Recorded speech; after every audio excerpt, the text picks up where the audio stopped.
Narito ang ulat panahon, hatid sa inyo ng Ministry of Science and Technology, BARM, sa pangunguna ni Minister at Member of Parliament Bayling Mantawil, sa ilalim ng pamumuno ni BARM Chief Minister Abdurauf Makakuba. Opisyal nang idineklara ng Pag-asa na formal nang nagsimula ang tag-ulan sa bansa.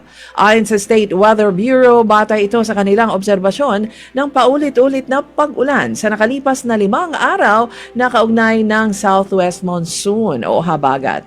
Ang low pressure area sa dulong bahagi ng Luzon ay ganap ng isang tropical depression na may pangalang Esther. Sa Mindanao, sinabi ng Pag-asa na maulan ngayong araw sa bahagi ng Davao Region, Soxargen at bahagi ng Bar. At yan ang ating ulat panahon, hatid sa inyo ng Ministry of Science and Technology, BARM, sa pangunguna ni Minister at Member of Parliament Bayling Mantawil sa ilalim ng pamumuno ni BARM Chief Minister Abdurauf Makakuwa.